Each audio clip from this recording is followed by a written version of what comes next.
인생의 길을 가는 데 있어서 우리가 멋진 동반자가 있다면 더할 나위 없는 좋은 계절입니다.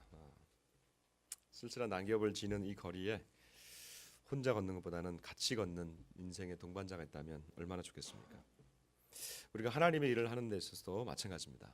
이것을 우리가 동역이라고 하는데, 혼자서 주의 일을 감당하기보다는 함께 한다면 험한 길도 우리가 함께 갈 수가 있습니다.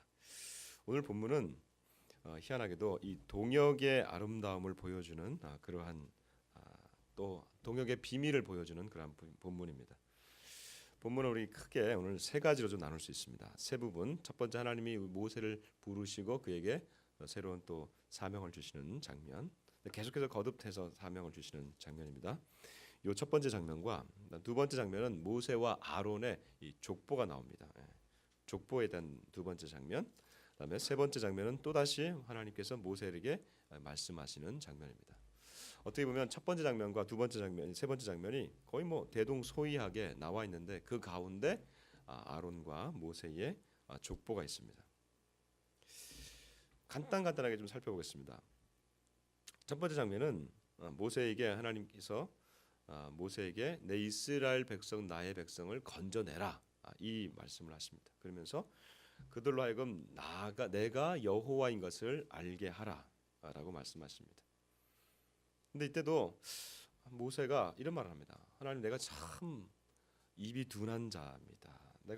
내 말을 안 듣습니다, 사람들이. 불평하는 장면이 바로 첫 번째 장면에 나옵니다. 두 번째 장면은 아까 족보라고 얘기했죠. 근데 세 번째 장면도 보면 이 모세에게 대해서 하나님이 또 다시 그 말씀하시니까 모세가 또 불평하는 장면이 나옵니다. 그러니까 여전히 불평하는 장면이 나옵니다. 그때 하나님께서 아론을 붙여 주시면서 이제 아론이라고 하는 사람을 너의 대언자가 되게 하겠다라고 말합니다. 자, 요거는 우리가 조금 세 번째 장면은 여러분들 주보에 나와 있는 우리 성경을 가지고 좀 보도록 하겠습니다. 북한 성경을 보시면 주보에 보면 저희 교회는 북한 성경을 넣어놓습니다. 주보에 보시면 북한 성경이 있는데 6장 28절부터 30절까지 같이 한번 읽어봅시다. 6장 28절부터 30절까지 같이 한번 읽어봅니다. 6장 28절입니다. 시작. 여호와께서 애굽 땅에서 모세에게 말씀하시던 날 여호와께서는 모세에게 이 다음과 같이 이르셨다. 나는 여호와다. 내가 너에게 하는 말을 애굽 왕 바로에게 전하여라. 그러나 모세는 여호와께 저는 이토록 말이 서투른 자인데 무하루가 어찌 제 말을 듣겠습니까? 하고 말하였다. 자, 이렇게 하니까 하나님이 이젠 너에게 내가 아론을 보내지 않느냐라고 말씀하시는 장면이 바로 오늘 세 번째 장면입니다. 그러면서 그 두 번째 장면에 이 족보가 아주 지루하게 나와 있습니다. 여러분, 이 족보를 읽으시면 벌써 마음이 탁 닫히죠. 성경을 읽을 때 이스라엘 백성들의 이 족보가 탁 나오면 이게 탁 마음이 닫히고 이게 도대체 나랑 무슨 상관인가? 이게 뭐 사람들 이름 여러분 아시는 사람 이름도 별로 없잖아요. 레위, 루벤 뭐 이런 사람들 외에는 거의 몰라요. 뭐 고라는 또 알겠지만 네벡, 시그라, 우시엘, 마사엘, 엘사반, 티스들이 거의 몰라요. 그러나 제가 그래서 여러분 PPT를 좀 준비했습니다. 여러분 좀 보시면은 한눈에 요 족보가 좀 나옵니다. 여기 뭐 14절에 보면 이스라엘의 장자하면서 이스라엘 백성 그 야곱이죠. 즉 말하면 야곱의 12아들을 쭉 얘기해 주고 있는 것 같은데 사실 그게 아닙니다. 12아들 중에 세 아들만 나오고 있습니다. 루벤, 시므온, 레위. 이게 왜 12아들 다 얘기하는 것처럼 하다가 레위까지만 나가다가 끝나냐? 레위 얘기하려고 하는 거예요. 이 족보는. 자, 이 레위를 얘기하는 것보다 루벤, 시므온 중요하지 않습니다. 그래서 레위 얘기를 하려고 하는데 이 레위가 왜 그러냐면 그 세 아들이 있습니다. 게르손 자손, 고핫 자손, 이제 무라리 자손이 있는데 이 세 아들 중에서 고핫이 있습니다. 고핫. 이 고핫의 첫 번째 아들이 이 아므람입니다. 이 아므람이 누구냐면 바로 모세의 아버지가 된 겁니다. 그리고 모세의 형이 아론이 이 아므람의 첫 번째 아들입니다. 그리고 미리암이 첫 번째 또 누나가 됩니다.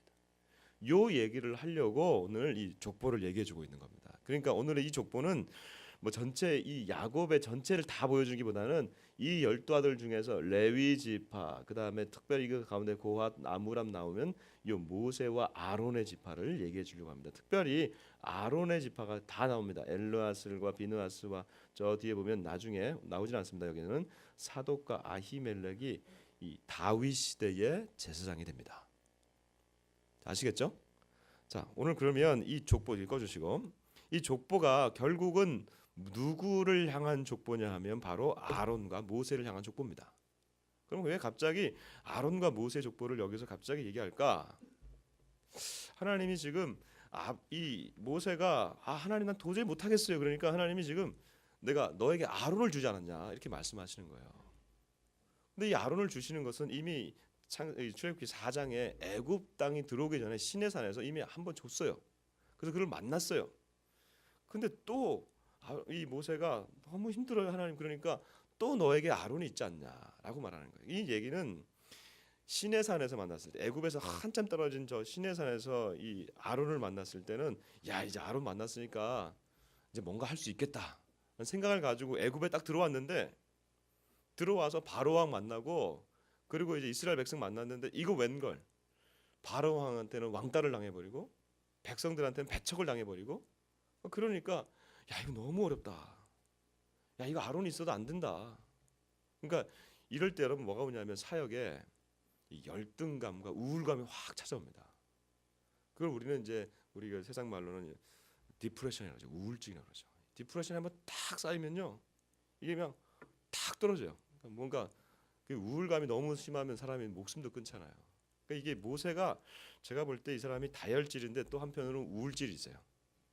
잘 가다가 죽여주세요 막 이런 사람이에요. 이게 참 희한한 사람. 이게 이제 이 사역자들한테 그런 게 좀 있습니다. 엘리야도 막 가다가 나를 죽여주세요 그러거든요. 그런 사람들이 있어요. 그러니까 지금 이제 아론을 보내주시더라고요. 근데 이제 아론을 보내주시면서 이 아론을 붙여주시니까 이제 단순한 이 모세의 그 조력자가 아니라 나중에는 이 아론이 어떻게 되냐면 함께하는 아름다운 동역자가 됩니다. 완벽한 동역자가 되는 거예요. 이 애굽에서 이 동족을 꺼내오는 이 작업이 이게 얼마나 스트레스입니까? 이거 뭐 이제 도망자 신세에서 겨우 왔지만 이걸 할 수 있는 능력이 부족한 이 모세에게 하나님이 아론을 붙여주시면서 이제 동역하게 하시는 거죠. 동역하게 하시려고 지금 이 족보를 보여주시는 거예요. 그래서 이 족보를 보시면 여러분 성경에서는 처음으로 나오는 단어가 표현이 26절에 2개가 나옵니다. 여러분 그거 한번 찾으시면 오늘 제가 점심을 쏠게요. 점심을 좀 2그릇 드십시오. 6장 한번 보세요. 6장 26절. 6장 26절을 보시면 처음으로 성경에 나오는 이 출애굽기에 나오는 성경 전체보다는 출애굽기에 나오는 다 표현이 나옵니다. 자, 26절 같이 한번 읽어보겠습니다. 시작. 여호와께서는 이 아론과 모세에게 이스라엘 백성을 부대로 편성해서 애굽 땅에서 이끌어내라고 분부하셨다. 족보를 쭉 얘기하고 난 다음에 26절에 이제 이렇게 얘기하고 난 다음에 무슨 표현이 나오냐면 무슨 표현 같아요? 순서에 대한 겁니다. 26절에 보면 여호와께서는 이 아론과 모세에게 이렇게 표현되어 있습니다. 출애굽기에서 이 순서가 바뀐 게 여기밖에 없습니다. 항상 하나님은 모세에게 말씀하십니다. 찾아보세요. 여호와께서 모세에게 일러 말씀하시되 이렇게 다 나와 있지 아론을 먼저 얘기한 적이 없습니다. 아론이 같이 있을 때는 모세와 아론에게 말씀하시되 이렇게 나옵니다. 그런데 여기에서만 아론이 먼저 나옵니다. 그 얘기는 무슨 말이냐면 이제 이 족보를 통해서 아론이 모세의 완벽한 동역자가 된 것입니다. 동역자가 되면서 그 다음 표현이 또 출애굽기에서 처음 나오는 표현이 나옵니다. 26절을 보시니까 아론과 모세에게 이스라엘 백성을 무엇으로 편성해서? 부대로 편성해서. 한국 성경에는 이게 군대로 나와 있습니다. 7장 4절 한번 읽어보십시오. 7장 4절 같이 읽습니다. 시작. 바로는 너희의 말을 듣지 않을 것이다. 그러면 나는 손을 들어 애굽을 호되게 쳐서 나의 군 나의 백성 이스라엘 자손을 애굽 땅에서 나오게 하리라.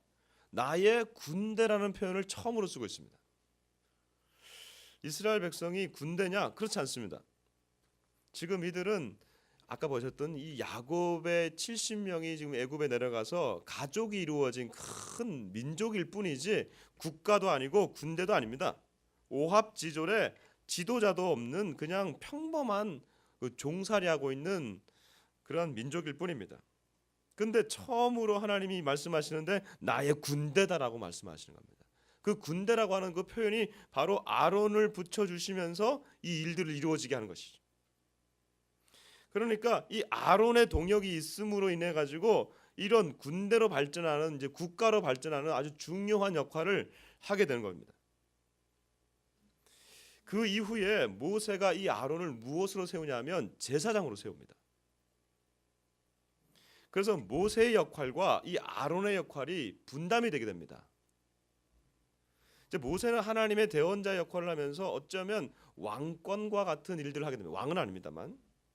그러나 이 아론은 하나님과 백성을 연결하는 제사장 직분을 감당하면서 영적인 역할들을 하게 됩니다. 이 두 가지 역할이 이스라엘 백성들에게 이제 가나안 땅에 들어가서도 계속해서 일어납니다. 왕은 없지만 사사 시대에 왕 같은 사사들이 일어나서 이 가나안 땅에 가서도 계속 일들을 하고 이 아론의 후손들은 이 제사장이 되어서 계속해서 그 일들을 감당하게 됩니다. 그러니까 이 두 직분이 쭉 같이 가게 되는 거죠. 근데 나중에 보면 여기에 또 하나의 역할이 또 추가됩니다. 한 그룹이 추가가 되는데 바로 그 그룹이 언제부터 나타난지 뭐 정확한 기록은 없습니다만 이스라엘에 왕들이 나타나고 제사장이 있습니다만 그 가운데 뭐가 있냐면 선지자들이 나타납니다. 이 선지자라고 하는 그 사람들은 하나님의 말씀을 받아서 그 시대와 그 민족을 향해서 하나님의 구원의 계획을 계속해서 말해주는 그러한 사람들입니다. 이 선지자 그룹은 제사장 그룹을 대체할 수는 없습니다. 그래서 제사를 드리거나 그럴 수는 없어요. 왜냐하면 아론 계열이 아니기 때문에. 그러나 이 성전에서 항상 예배하는 일들을 같이 감당했고 신약 시대에 예수님이 오셨을 때 그 성전에서 안나라고 하는 선지자가 있습니다. 들어보셨죠? 안나, 그렇죠? 그가 성전에서 기도하던 사람입니다. 그러니까 이게 안나 선지자예요. 또 이 선지자는 왕권이 비대해지거나 거대해져서 왕권이 타락하게 될 때 이 왕권에 대해서 계속해서 대항하는 작업을 했던 자들이 바로 이 선지자 그룹입니다. 그러니까 이 세 가지 왕과 제사장과 이 선지자 그룹이 서로 동역하면서 서로를 견제하면서 이렇게 가는 이러한 역할들을 할 때에 이스라엘은 아름답게 발전할 수 있었던 것입니다. 이거를 가장 잘했던 왕이 누구냐면 바로 다윗 왕입니다. 다윗 왕 시대에는 그도 하나님으로부터 이 역할들을 받았지만 그가 남과 북이 나눠져 있을 때 그가 이 남과 북을 통일시키는 최초의 통일 대통령이 됩니다. 죄송해요. 통일 왕이 됩니다. 통일 대통령은 아직 아니고 대통령이 나오기를 원하고 우리가 통일 왕이 됩니다. 이 통일 왕이 되고 난 다음에 하나님의 법궤를 그의 수도인 예루살렘으로 옮겨오면서 거기서 아까 봤던 그 아히멜렉과 사독을 대제사장으로 세웁니다.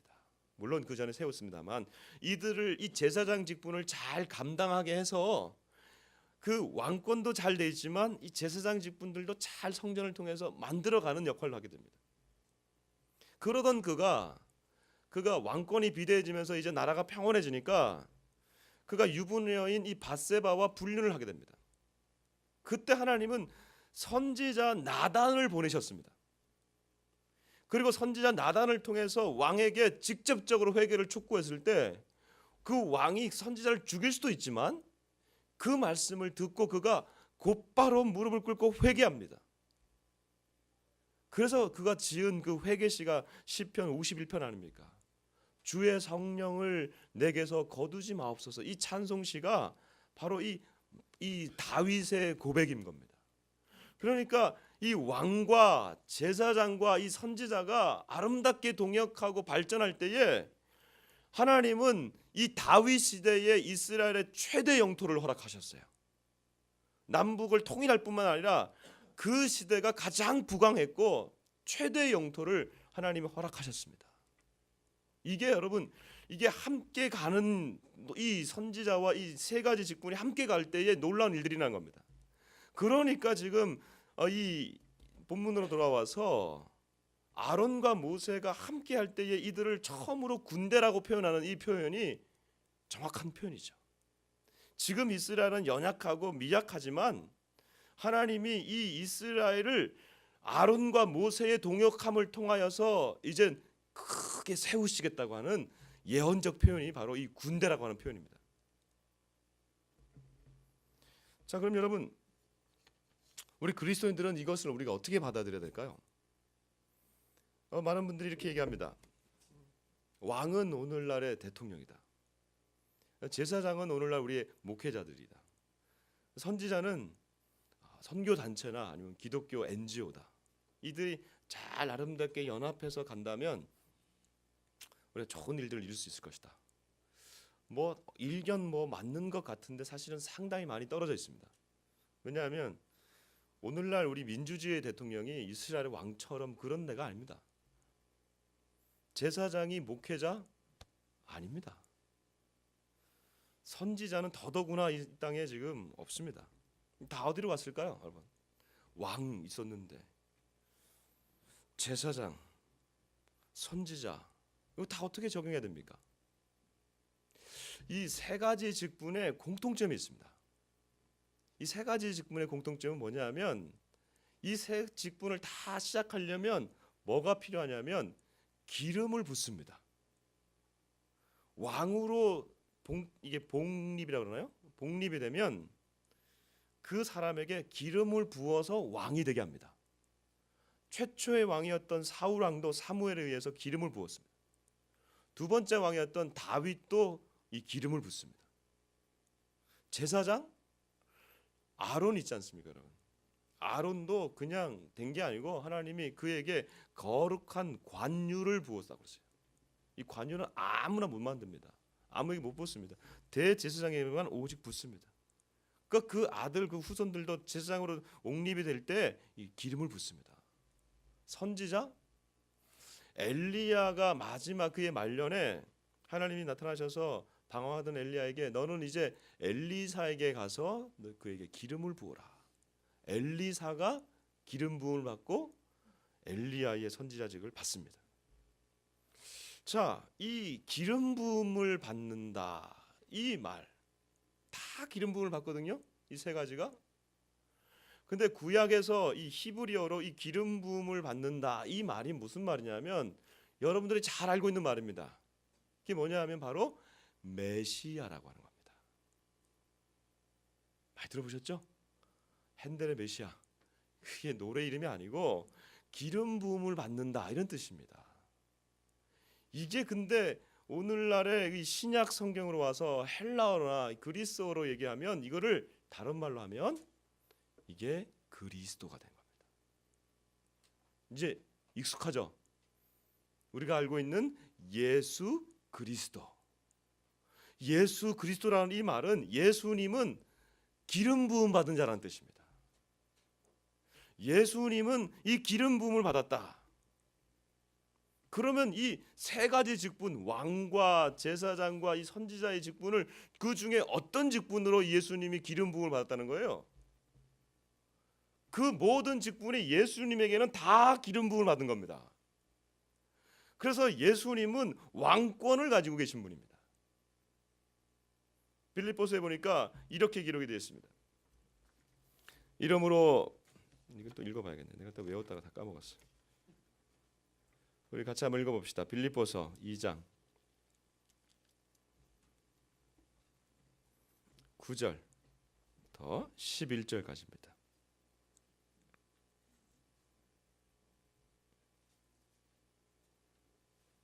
빌립보서 2장 9절에서 11절까지 같이 한번 읽어보겠습니다. 시작.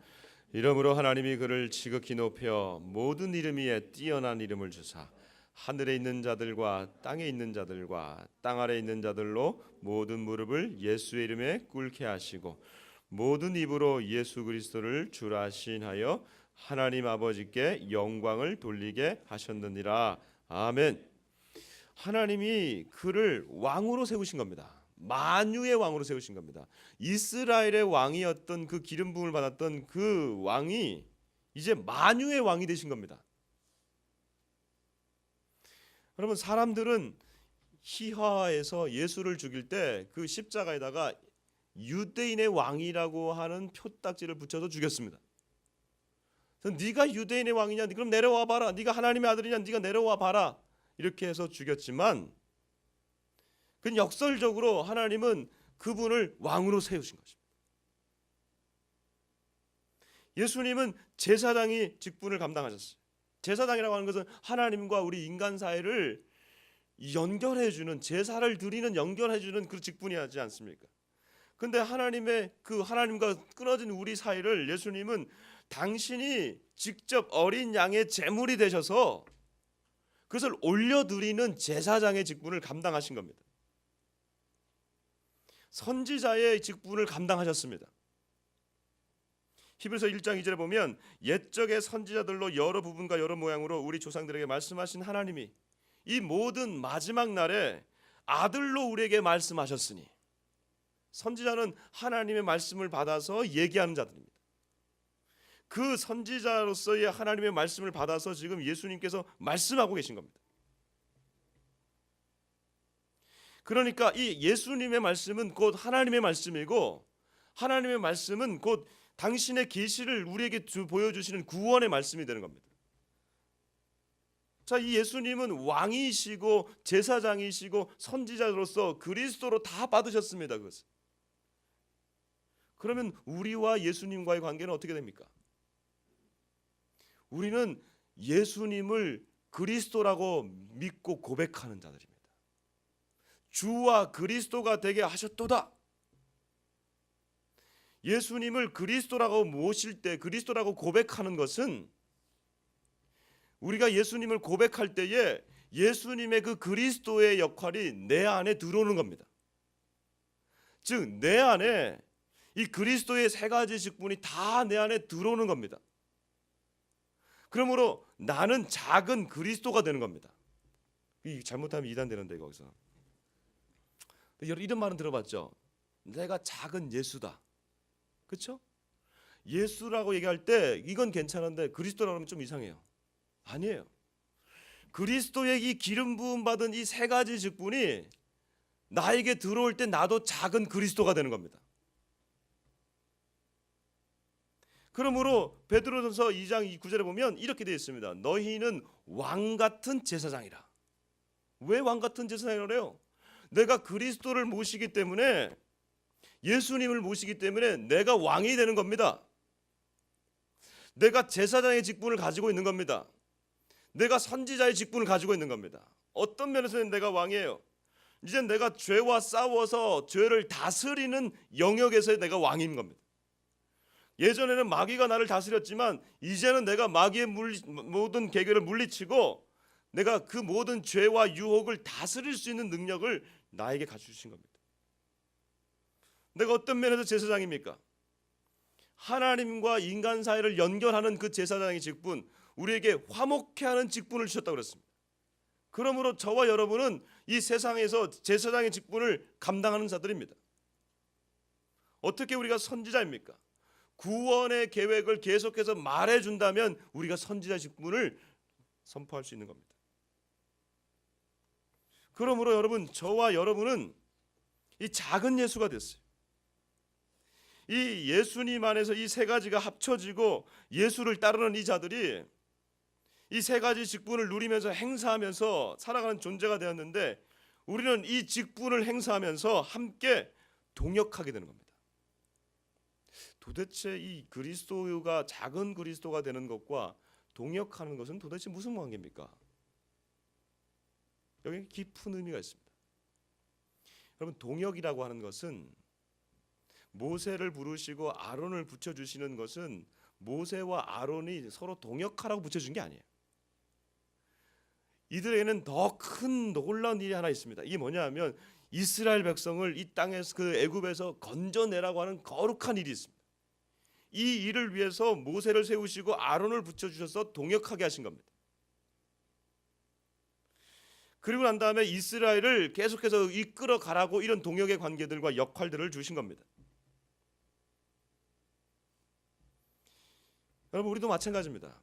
우리도 작은 그리스도들이 되어서 작은 예수들이 되었을 때는요, 우리로 그냥 옆에 있는 사람을 도와주라고 이런 것이 아니고 우리에게는 더 큰 거룩한 일이 주어진 겁니다. 그것은 무엇이냐면 하나님 나라가 이 땅 가운데 임하기를 원하는 하나님 나라의 건설이라고 하는 놀라운 큰 사명을 우리에게 주신 겁니다.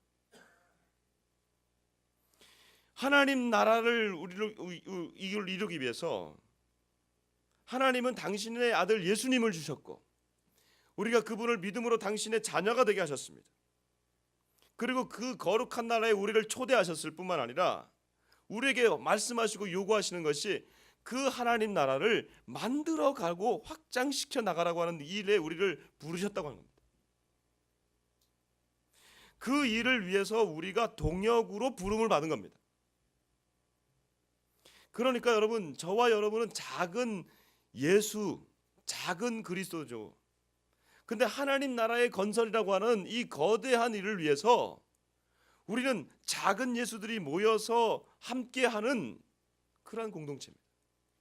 그러므로 어쩌면 교회는 작은 그리스도의 동역의 공동체입니다. 예수님도 자신을 따르는 자들을 흩어버리지 아니하시고 최소 3년간 그 제자들과 함께 하시면서 하나님 나라를 선포하시고 훈련시키시고 그런 동역 공동체였습니다. 초대교회도 물론 나중엔 다 흩어졌지만 그들 초대교회에서도 함께 모여서 작은 그리스도들이 모여서 예수를 전하고 다시 흩어졌다가 다시 모여서 예배하고 베드로가 요한과 함께 동역했습니다. 바울은 바나바와 동역했습니다. 실라와 동역했습니다. 디모데와 동역했습니다. 왜 그랬습니까? 하나님 나라의 건설을 위해서. 여러분, 혼자서 하는 일은 오래가지 못합니다. 그러나 동역하면은 이 견고함이 있습니다. 상호 보완적으로 일해주게 합니다. 제가 2008년에 한국에 들어와서 쭉 사역을 하면서 지금까지 여러 가지 잘했다고 하는 생각 중에 딱 한 몇 가지가 있는데 그중에 제일 마음에 드는 게 하나 있어요. 그게 뭐냐면 2008년에 들어와서 2009년에 저같이 북한 사역을 오랫동안 혼자서 해오는 우리 사이에서는 이렇게 얘기합니다. 우리 같은 사람들을 외로운 늑대들이라고. 외로운 늑대들을 모아서 우리 같이 좀 이렇게 협력하자, 그런 모임을 만들었어요. 그래서 목사로서 북한 사역을 하는 사람들이 참 힘들거든요. 한국교회에서는 또 이런 사역이 또 불모지고. 그래서 우리가 모여서 북한 사역 목회자 협의회, 이름은 크게 져야 돼요. 그래서 북한 사역 목회자 협의회에서 약칭 북사목이라고 만들었습니다. 그걸 한번 만드니까 진짜 이런 표현 쓰면 좀 그렇지만 이 외로운 늑대들이 모여가지고 매달 한 달에 한 번씩 밥 먹고 밥 먹기 시작하면서 이게 교제가 일어나고 동역이 일어나니까 이게 지금까지 아름다운 동역의 관계를 만들어가서 이 불모지였던 이 사역에 사람들을 이렇게 모으는데 좀 성공을 했어요. 뭐 저는 이제 지금 뭐 적극적으로 일을 하지는 않습니다만 그 구조를 만든 것이 참 저한테는 굉장히 기쁜 일 중에 하나입니다. 근데 이제 몇 년 전에 한 2, 3년 전에 이제 이 북사목은 남한 중심의 목회자들이 모이는 곳이고 이제 북한에서 오셔서 신학을 하시고 이제 또 목사님들이 되시거나 지금 전도사들이나 또 신학생들이 있어요. 이제 이들의 또 중심으로 만들어진 이 또 단체가 하나 생겼는데 그게 바로 북한 기독교 총연합회입니다. 이건 우리보다 더 큰 이름을 가져 나갔어요. 이름은 엄청 커요. 근데 몇 명 안 되는데 되게 이름은 커요. 약칭 이제 북기총입니다. 이게 북기총. 이들은 이제 북한 분들 중심이에요. 여기는. 그러다 보니까 저는 이제 평상시는 제가 이게 여러분들도 제 생각을 아시겠지만 이게 남과 북이 함께 해야 된다는 거기 때문에 이게 남한 사역자 따로 하고 이 북한 사역자 따로 하는 거 이건 아니다. 그래서 저도 이게 같이 좀 연합을 이루기 위해서 제가 올 초에 이 북기총이라고 하는 단체에 제가 가입을 했습니다. 근데 이 북기총에서 지난주 제가 좀 필리핀 갔다 왔잖아요, 그렇죠? 이 북기총이 필리핀 컨퍼런스 마닐라 이 북한 정교 컨퍼런스를 주최한 거예요. 저보고 같이 가자 그런 거예요. 얼마나 바쁩니까 지금 여러분들도 지금 우리 지금 11월 우리 교회 목회 일정 보시면은 뭐 이번 주에 가특기 있지, 다음 주에 생명축제 얼마나 중요한 이게 목회 일정이 있어요. 도저히 안 될 것 같은데 제가 근데 요 기간에 가서 북한 선교도 좀 뭐 필리핀이라고 하는 곳에 가서 보고 그다음에 우리 그 또 윤지도 있고 있는 그 필리핀 주빌리 아카데미도 있으니까 가서 좀 방문할 겸 그리고 요 기간에 우리 북한 사역자들과 좀 깊은 인간적 유대들이 좀 있어야만 되겠다는 생각을 해서 좀 힘들었지만 좀 다녀왔습니다. 첫날에 이제 지난주에 그 첫날 그 떠나서 한 첫날과 이튿날까지는 우리가 좀 모여서 같이 전략도 짜고 같이 교제도 하고 하는 그런 시간이었어요. 그래서 이제 바닷가로 갔습니다. 바닷가 가서 이제 잠깐 이제 아침에 가서 잠깐 딱 들어가서 이제 쉬려고 하는데 북한에서 오신 우리 여전사님이 그 바닷가에서 빠진 겁니다. 여러분 바닷가에 빠지면 구명조끼 입고 있으면 살아요. 근데 막 발버둥을 친 거예요. 발버둥 치면 절대 안 됩니다.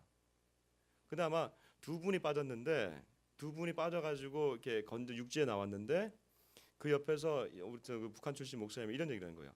두만강 어떻게 건넜어? 그러니까 한 분은 나이 드신 한 분은 그 소리를 듣고 번쩍 눈이 떠가지고 일어났는데 또 다른 한 분은 그 얘기를 듣고 너무 상처가 돼버린 거예요. 거기서 정신줄을 놔버린 거예요. 그 정신줄을 놓으니까 이게 참 무섭더라고요. 정신줄을 놓고 물을 먹고 정신줄을 놔버리니까 그날 곧바로 응급실에 가버렸어요. 응급실에 가서 무려 3일을 누워 있었습니다. 근데 그분이 이 컨퍼런스를 위해서 가장 기도하고 열심히 했던 분이세요. 가장 열심히 했던 분인데 이게 갑자기 영적으로 육적으로 확 다운이 되고 정신줄을 놔버리니까 이분이 완전히 병원에서 3일 동안 가거든요. 우리는 뭐 잠깐 쉬러 갔다가 쉬지도 못하고 다 다시 철수해가지고 와가지고 방에 있었어요. 마음이 너무 어려워요. 쉬지도 못하고. 그 다음날 곧바로 이제 또 컨퍼런스를 시작했습니다. 컨퍼런스를 시작했는데 그 마닐라에서 제일 큰 교회가 우리를 초청해서 간 거거든요. 그래서 많이 온다고 해서 그 준비했던 선교사님이 이제 많이 오니까 걱정하지 말라고 했는데 웬걸 뚜껑 열어보니 오기는 몰아요. 제 강의에 3명 왔더라고. 3명. 야, 근데 저뿐만 아니라 우리 모든 목사님들 강의에 다 그 정도로 온 거예요. 그러니까 이 패배감이 우리 가운데 확 들어온 겁니다. 그러니까 불화가 막 들어오기 시작하고 가장 기도 열심히 했던 그 여전사님은 넘어져 있죠. 이걸 보면서 우리가 굉장히 마음이 어려웠습니다. 그날 저녁에 이제 집회를 해야 되는데 이틀간의 집회를 하는데 첫날 집회가 제가 설교하게 됐어요. 야, 진짜 왜 그런 때 제가 설교하는지 모르겠어요. 다들 막 부정적인 인식이 팽배하고 교회도 초청해서 와봤는데 다들 막 교회 안에서 성도들도 이거 왜 하나 이런 마음이 드는 거예요.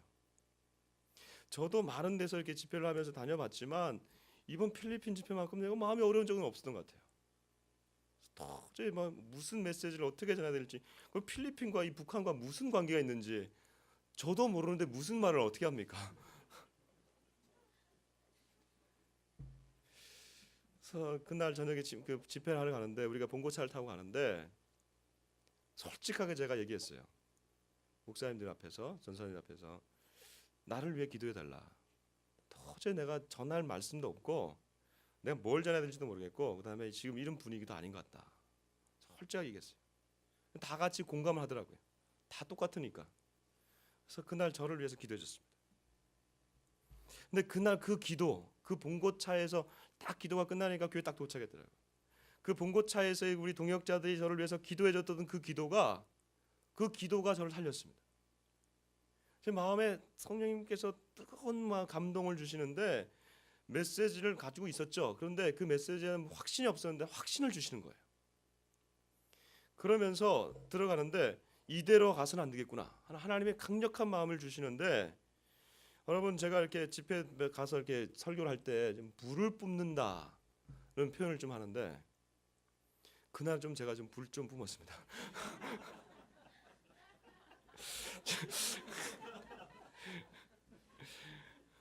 말씀을 전하는데 이게 저도 막 은혜가 되는 거예요.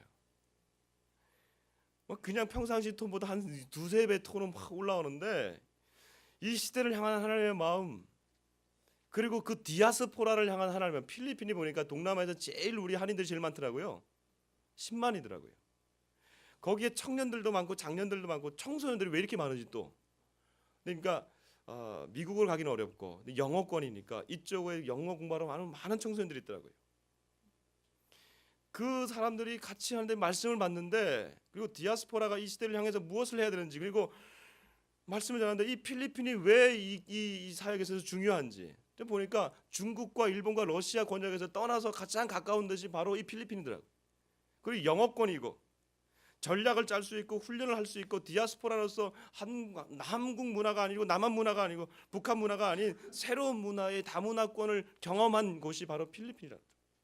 이 마음을 주셔서 강력하게 전하는데 이 교회가 받기 시작하는 겁니다.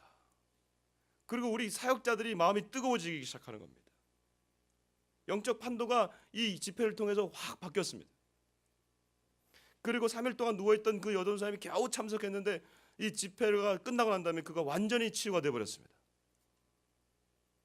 그리고 이 집회 끝나고 한 사람씩 나와서 인사하는데 중3 한 학생이 나와서 저한테 이런 얘기를 하는 거예요.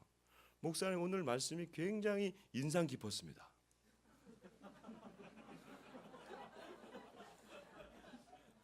저는 그 청년이, 그 아이가 굉장히 인상 깊었습니다. 그런 얘기를 하다니.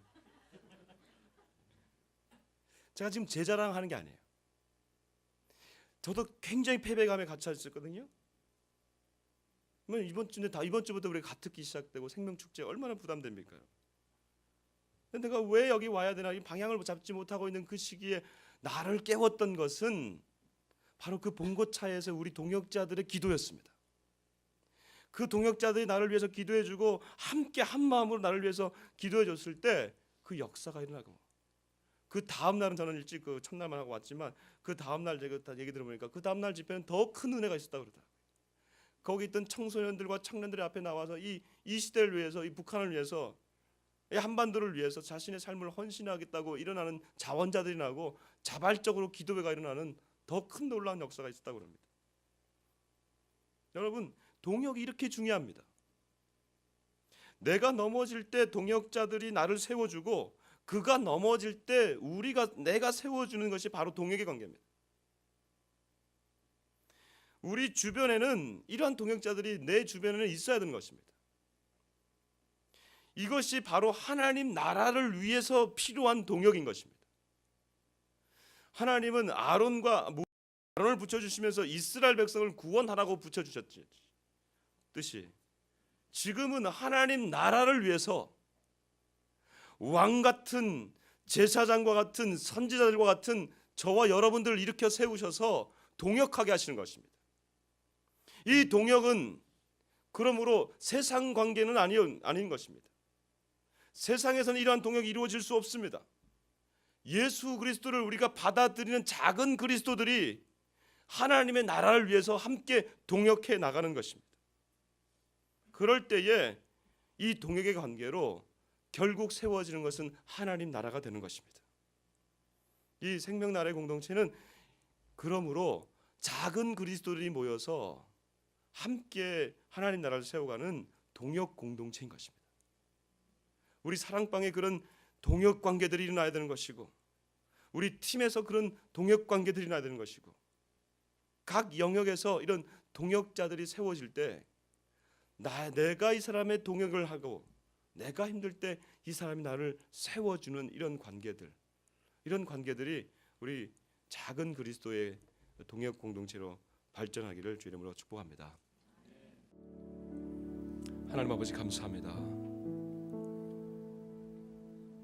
아론과 모세를 부르시고 동역해 가셨던 하나님, 오늘날 우리를 부르시고 하나님의 거룩한 일을 위해서 홀로 두지 아니하시고 함께 작은 그리스도들이 모여서 동역하게 하시니 감사합니다. 하나님, 이 생명나라의 공동체가 동역의 공동체가 되게 하여 주옵소서.